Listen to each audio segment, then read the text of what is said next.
भक्ति और प्रेम।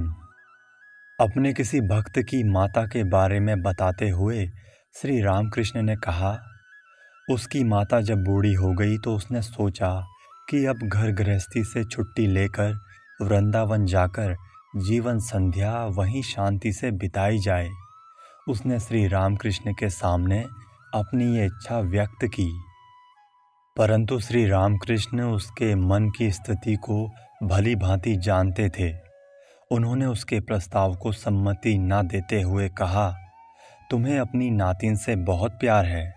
तुम जहाँ भी जाओगी नातिन की याद तुम्हें बेचैन किया करेगी। तुम चाहो तो वृंदावन जाकर रह सकती हो। इसके बजाय अगर तुम अपनी नातिन को श्री राधिका जी की दृष्टि से देखते हुए प्रेम करने लगो तो वृंदावन का सारा पुण्य तुम्हें घर बैठे अपने आप प्राप्त होगा। उसका चाहे जितना लाड़ दुलार करो, जी भर के खिलाओ पिलाओ, पर मन में सदा यही भाव रखो कि तुम वृंदावनाधीश्वरी राधिका की पूजा सेवा कर रही हो। किसी भक्त को एक आत्मीय पर अत्यधिक आसक्ति के कारण मन को स्थिर करने में असमर्थ देख श्री रामकृष्ण ने उसे अपने प्रेम पात्र को ईश्वर का ही रूप मानते हुए भगवत भाव से उसकी सेवा करने का उपदेश दिया।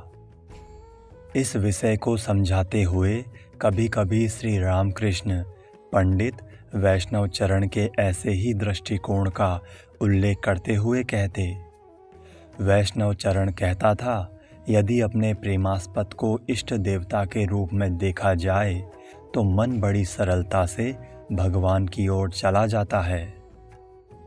भक्ति का परिणाम। भक्त का प्रश्न, क्या पहले विवेक विचार के द्वारा इंद्रियों को वशीभूत करने की आवश्यकता नहीं है? श्री रामकृष्ण, हाँ, ये भी एक मार्ग है, विचार मार्ग। भक्ति मार्ग में इंद्रियां संयम अपने आप बड़ी सरलता से हो जाती है। ईश्वर के प्रति प्रेम जितना अधिक बढ़ता है, इंद्रिय सुख उतने ही नीरस लगने लगते हैं। जैसे जिस दिन पुत्र मर जाता है उस दिन माता पिता भोग सुख की बात सोच सकते हैं क्या? संध्या आहिक आदि साधनाओं की आवश्यकता तभी तक है जब तक एक बार हरि नाम सुनते ही आँखों में से प्रेमाश्रु की धारा ना बहने लगे। भगवान का नाम केवल सुनते ही जिसका हृदय व्याकुल होकर रोने लगे, उसके लिए साधनाओं की कोई आवश्यकता नहीं। भक्त का प्रश्न, भगवान के लिए भक्त सब कुछ क्यों छोड़ देते हैं? एक बार दीपक को देखने पर पतंगा फिर अंधेरे में नहीं जाता। चींटी गुड़ में लिपटकर प्राण खो देती है पर उसे नहीं छोड़ती। इसी तरह भक्त भी ईश्वर के लिए प्राणों की बाजी लगा देता है, परंतु दूसरा कुछ नहीं चाहता। पतंगा अगर एक बार उजाला देख ले तो क्या फिर वो अंधेरे में रह सकता है?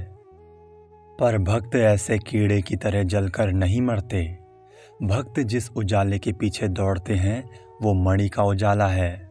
वो बहुत उज्जवल तो है पर स्निग्ध और शीतल भी है। इस उजाले से शरीर जलता नहीं। यही तो हृदय को शांति और आनंद से भर देता है। जो यथार्थ मार्ग नहीं जानता परंतु जिसकी ईश्वर पर भक्ति है और उन्हें जानने की तीव्र इच्छा है, वो केवल भक्ति के बल पर ही ईश्वर को प्राप्त कर लेता है। एक आदमी बड़ा भक्तिमान था। एक बार वो जगन्नाथ जी के दर्शन करने के लिए निकल गया, पर वो पुरी धाम का रास्ता नहीं जानता था। इससे वो पुरी की ओर न जाकर भटकते हुए दूर पश्चिम की ओर चला गया। वो व्याकुल होकर लोगों से राह पूछने लगा। लोगों ने उससे कहा, ये रास्ता नहीं, उस रास्ते से जाओ। अंत में वो भक्त पुरी जा पहुंचा और उसने जगन्नाथ जी के दर्शन किए। देखो, अगर इच्छा हो तो राह न जानने पर कोई ना कोई बतला ही देता है। पहले भूल हो सकती है पर अंत में सही रास्ता मिल ही जाता है। अनुराग हो तो विवेक, वैराग्य, जीवों के प्रति दया, साधु सेवा, सत्संग ईश्वर की महिमा का गुणगान, सत्य वचन इत्यादि सद्गुणों का उदय होता है।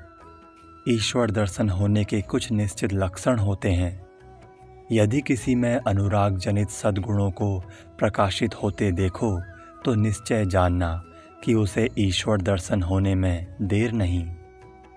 जिस प्रकार समुद्र के भीतर छिपा हुआ चुंबक का पहाड़ अपने ऊपर से किसी जहाज के गुजरते ही तुरंत उसे खींच उसके कलपुर्जों को ढीला कर पटियों को अलग अलग कर पानी में डुबो देता है, उसी प्रकार ईश्वर रूपी चुंबक का आकर्षण होने पर वो मनुष्य के अहंकार और स्वार्थ से पूर्ण जीवन को क्षण भर में ही तोड़ फोड़ कर ईश्वर के प्रेम सागर में डुबा देता है।